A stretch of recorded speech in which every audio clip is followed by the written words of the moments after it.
Hey, welcome back, everyone. It's me, Mr. 4K. So, as you can tell, I have finished a Senua Saga HELLBLADE 2.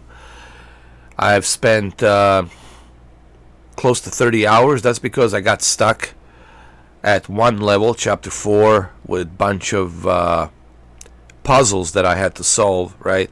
So, I was taking my time. I wasn't rushing through this game. That's why it took a long time. But that's the way I play. See, when I play games, I don't like to rush through them. I like to experience everything that the game has to offer. I like to check every element of the game to appreciate the game. I don't understand why some people rush throughout the game.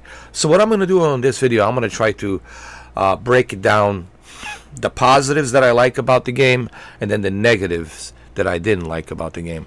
So let's just first start with the positives. The positives right away is going to be the graphics. The graphics in this game are the best I have seen so far. And that's because this is the very first Unreal Engine 5 game that fully utilizes that engine, right? Yes, we have seen it on some other games. People, developers use the Unreal Engine 5 here and there.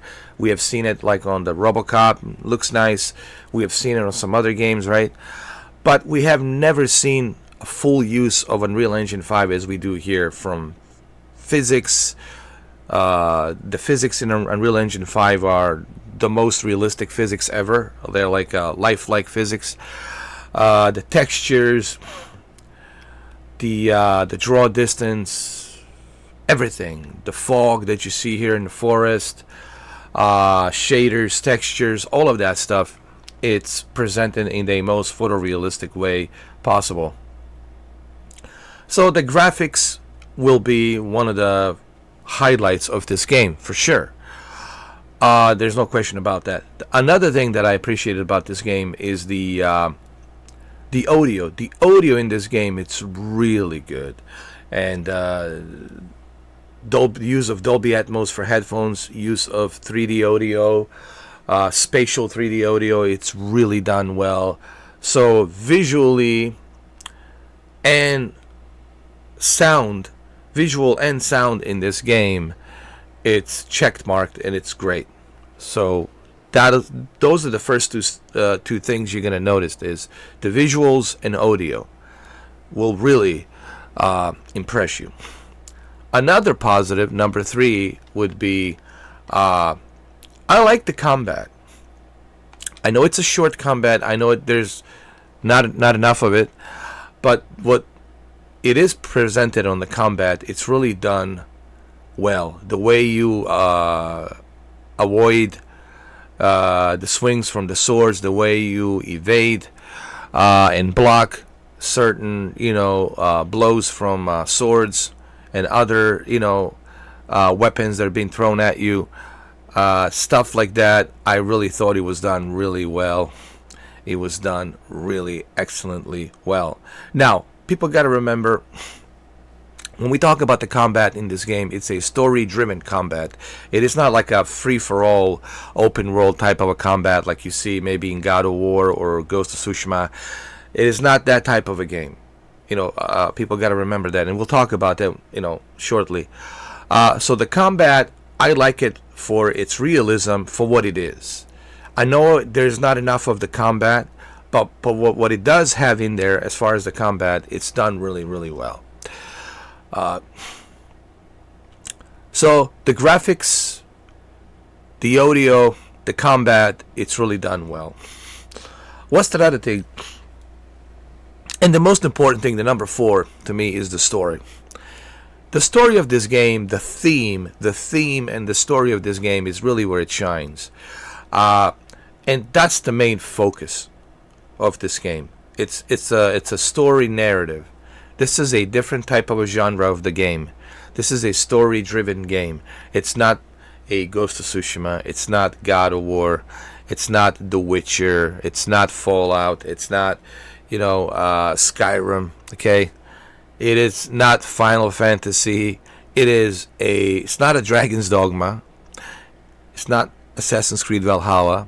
So I wish that people would stop comparing this game to all these other games, and I think that's the mistake. That's the first mistake that you guys are making, is you comparing this game to every other game. It's like watermelon and banana. It's like comparing a watermelon to banana. It's apples and oranges. It's two different things, all right? So I'm grading this game for what it is, not for what I expect it to be or what you expect it to be. See, that's the mistake a lot of people are making when they're going into this game. They're judging this game based on what they expect it to be.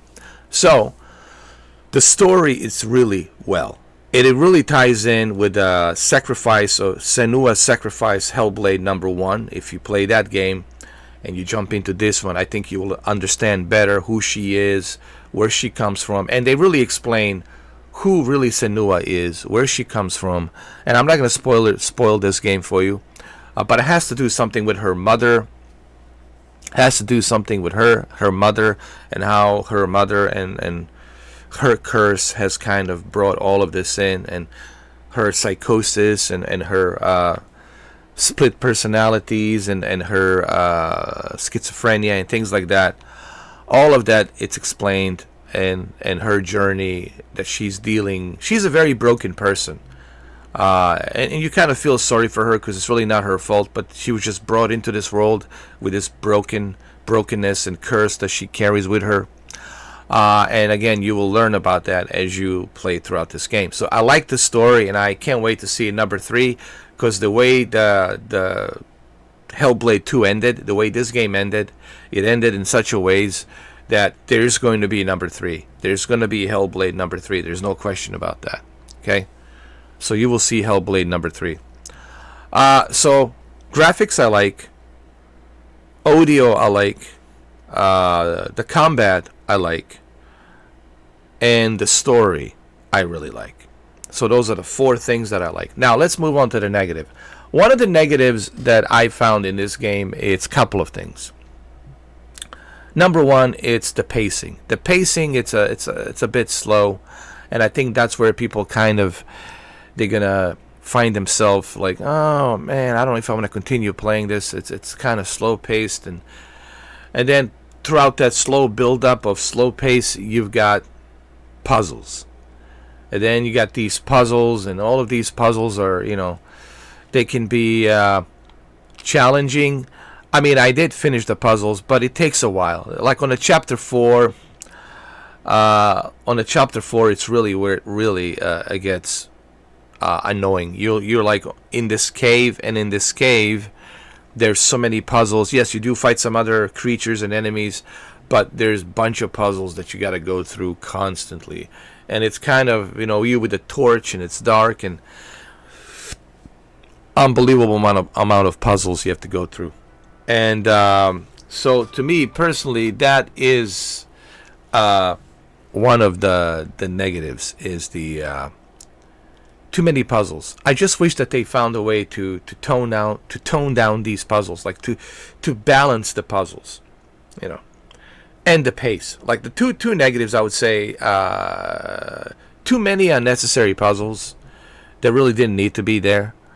And they could have extended the game even furthermore with some more interesting stuff on chapter 4, and they wasted the entire chapter 4 looking for these hidden folks with all these severe puzzles that you have to figure out how to open them up and all that.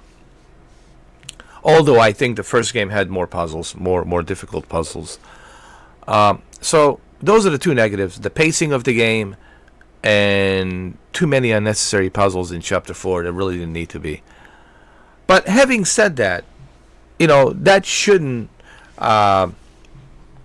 keep you away from playing this game. No video game is perfect. That is their vision. This is their vision. They wanted all those puzzles for a reason in a chapter 4 to make it more difficult for you to find the hidden folk. There's these hidden folks. I don't want to spoil too much about them, but there's these hidden folks you need to find to get to these giants, etc., etc. So I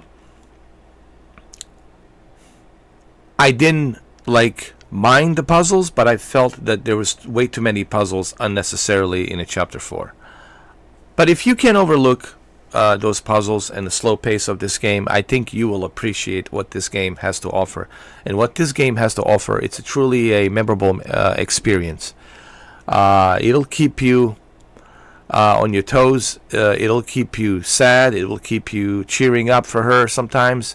It'll keep you exhilarating. There's gonna be a wow factors where your jaw's gonna drop, like, oh my god, look at that. Whoa, that's a surprise. Like, I didn't expect to see that. Oh my goodness. So the way I'm grading this game, I'm grading it as for what it is, not for what I wanted it to be. Okay, and that's the important part I want you guys to remember here. I am giving a score of 9.5 out of 10, and I'm giving that score for what it is.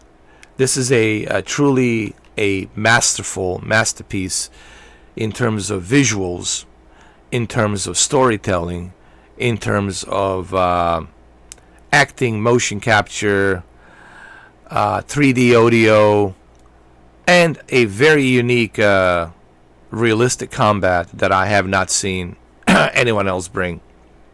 Yes, it's a short combat. We all wish that there was more of this combat. Maybe in a part 3 they will put this realistic combat a little bit more, because I really like it. I really enjoy the combat.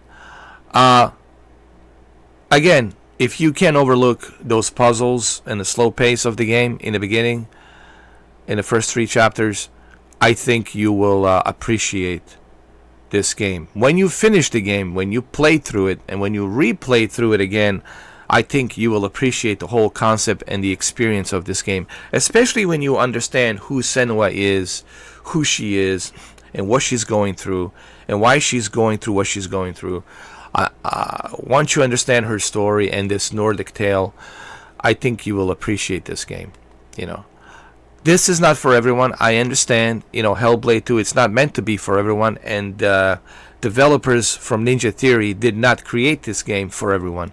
They created this game to share their art and their passion for what they're trying to achieve here, for what they're trying to make here. Remember, as an artist, you are sharing your art.